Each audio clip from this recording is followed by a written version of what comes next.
Hello and welcome to the Introduction to Ansible course for network engineers, where we will specifically be covering Ansible for Juniper Networks devices.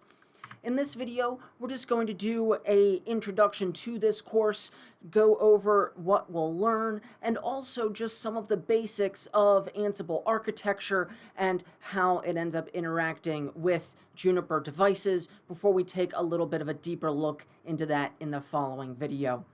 So let's go ahead and just jump right on in. First up, what we're going to learn in this course. So we're going to end up covering the basics of Ansible architecture, how Ansible actually functions and manages Juniper Networks devices, and the types of applications and APIs that are used in the background in order for that to happen. And next, we're also going to take a look at how Ansible exactly integrates with Juniper Networks devices, and we're going to go over a deep dive of how to create Ansible playbooks and inventory files so that you can have your full network infrastructure automatically managed by Ansible. And finally, we're going to take a look at how to run playbooks to automate network configuration and deployment, and go through a live lab of configuring some network protocols on our lab devices using Ansible and seeing what that process looks like.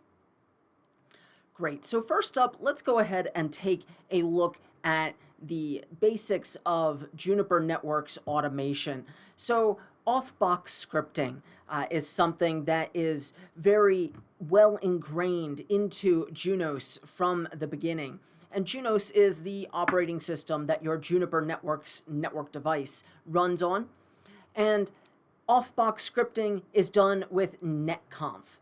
That's the network configuration standard. It is defined in RFC 6241 if you're interested to go and look that up some more. The messages are formatted in XML and Yang.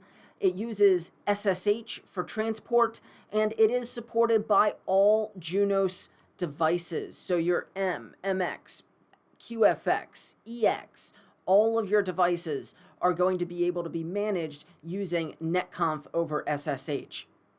And just in a quick example of the types of messages that we see with netconf is that we have our RPCs, our remote procedure calls. These are actually the things that communicate to our device what command we actually want to do. That the get software information RPC corresponds to show software and shows us the versioning of the code that is running on our Juniper device.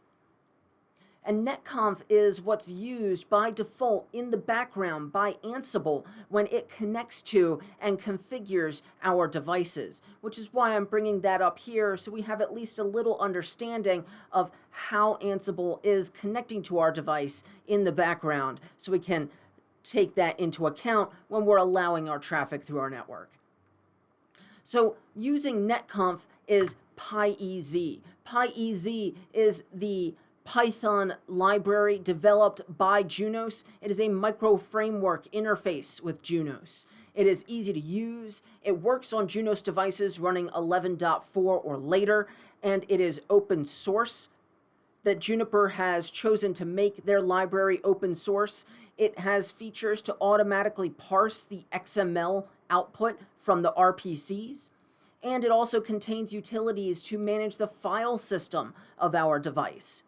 It's often used in background of automation management systems, so Ansible, Salt, Puppet, Chef, these things all use PyEZ in the background to interface with our devices in a much more streamlined manner.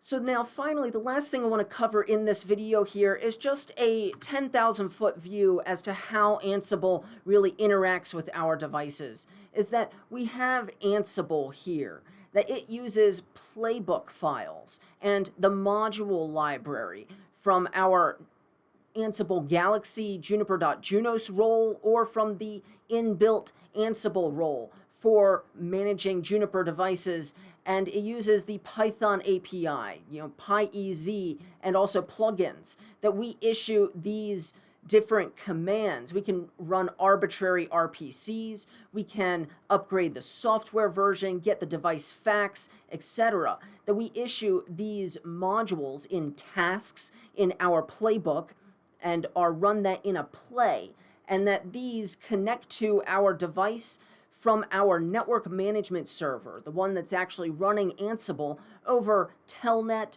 or SSH and netconf, that we can do a netconf session, or we can just do a straight SSH session if you don't have netconf enabled on your device.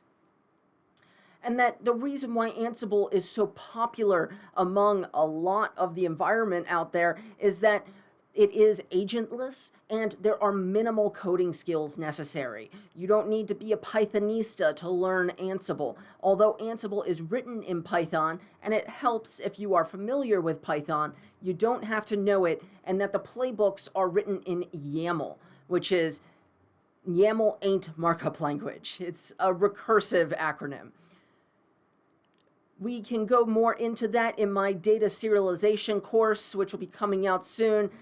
However, that's not needed right now. We'll go more into how to write playbooks a little later in this course. I'm really excited to bring this to you. I hope you enjoy it as much as I enjoyed making it, and I hope to see you soon. I hope this was informative for you, and I'd like to thank you for viewing.